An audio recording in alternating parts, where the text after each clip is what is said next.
Shem Kol Yisrael.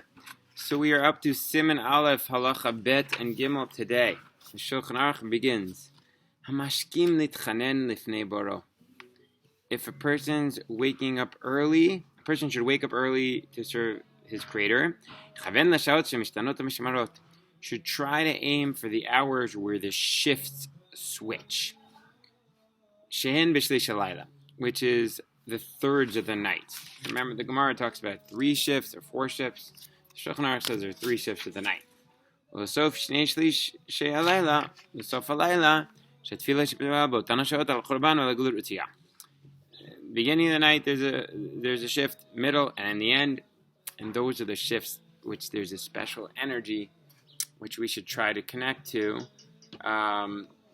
where we can have special prayers for bringing the redemption closer. Fascinatingly, the Mishnah Berurah has nothing in particular to add about this. I'm sure we know that nowadays it's pretty rare for people to do these Tikun Chatzot prayers.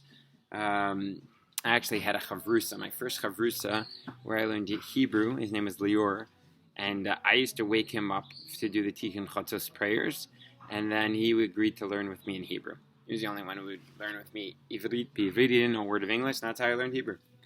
So, Baruch Hashem for Tikun Chatzos. Eventually, even he stopped because his rabbi said it wasn't healthy. He should go to the yeshiva's schedule.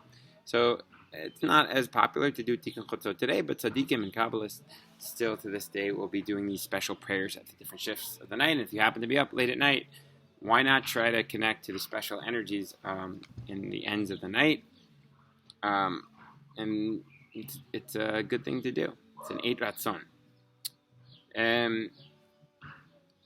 The Dirshu points out that at night we're in particular supposed to learn Torah and not waste time. The Mishnah in Pirkei Avos says it's a special time of connecting to Hashem, so don't waste it. Movies and silly things. If you can learn Torah, as long as you can. Gimel. It's worthwhile and fitting for anyone who fears God to be sad and cry over the destruction of the Beis Hamikdash. With Sudas Mashiach coming tomorrow night, the Baal Shem Tov instituted we should yearn for the Mashiach, and the 4th Rebbe of Chabad said we should have 4 cups, just like on the Seder, to yearn for Mashiach. So that's our way of, kind of in a more positive, happy way, yearning for the Mashiach. Final Shulchan Aruch Dalid. Better to say a little bit of supplications with intention than to say everything and just not have intention. I actually asked my rabbis if that's also true in Sukkot Zimra, and they applied that principle too in Sukkot Zimra. If you're running late, better to say the minimum with maximum intention than try to say everything without the proper intention.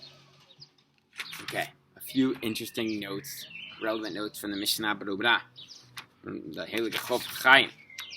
So I'll give you the short version. I know your time is short. So the Mishnah Berurah points out that midnight is a special time, both according to the Kabbalists and the Talmud, for prayers. You know, in our Seder prayers, we have the idea of the Chatzot Alayla. Many salvations happen in Chatzot Alayla, including the Korban Pesach. So Chatzot is a special time of prayer and connection to Hashem, 12 hours after Chatzot, when you can daven Mincha. And the Mishnah Berurah points out that when you're learning Torah or davening, then you should be happy. Like right now, be happy. You don't have to be sad for the destruction of the Beis Hamikdash, because learning Torah is like you're bringing korbanos, and davening also takes the energy of the korbanos. So you should certainly be happy. I'm a little bit of a Breslover and Rav Shlomo Nick like this, and say you should always be happy. We should stress joy in our generation and not being sad about the lack of Beis Hamikdash, but instead trying to ask ourselves, what can I do practically to bring the Beis Hamikdash, like spreading chesed, Torah, love, mitzvahs.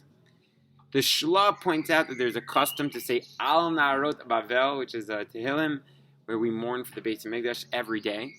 But on Shabbos and Yontiv and days when we don't say Tachanan, we say Shir Hamalos, which is also yearning, but in a more happy light for the Beis Hamikdash, and this is our way of expressing our yearning for the Beis Hamikdash. You're also supposed to, it is a minhag. It's a Kabbalistic idea, it's a beautiful thing, but if you don't do it, you're not a sinner, but you should learn Torah in every meal, and this is a way of making sure that you learn Torah in every meal. I remember in Yeshiva, people asked Rav Nebenzahl, in Yeshiva Tikun, Rav Nebenzahl, why don't people say Al Naharot Bavel? And he said, people don't say Al Naharot Bavel? Of course they should say Al Naharot Bavel. In many camps, they sing Al Naharot Bavel. It's a good thing to do. Why not? The Mishnah Berurah also writes that every day each person should learn Musar. Makes sense. He was a little bit of a Musarnik, if you read the Chafetz Chaim. And even tzaddikim, especially tzaddikim, need to learn Musar every day because they have a greater Yetzer Hara. The greater the man, the greater the Yetzer Hara, says the Gemara. And the antidote to the Yetzer Hara is learning Torah. Gewalt. Okay. One more thing. The people who are of weak nature, the Mishnah Berurah points out, don't need to do Tikun Chatzot. Better to just go to bed on time and wake up for Shachris on time. Instead, we should get sleep. How much sleep do you need? The Rambam wrote about 8 hours. Many rabbis nowadays say about 7 hours. Really depends on the person. When you're older, maybe a little bit less, 6 hours. Depends on the individual, but you should get enough hours to be healthy. Sleep is really important, especially for your immune system during these days. Just point out the Aruch HaShulchan, not too many chidushim. He simply points out that it's based on the Gemara. Chatzot is a wonderful time, both according to the Kabbalists and the Talmud, to pray to God. Going to bed early and waking up early in the night so you can learn extra Torah and pray on time is always a wonderful thing to do.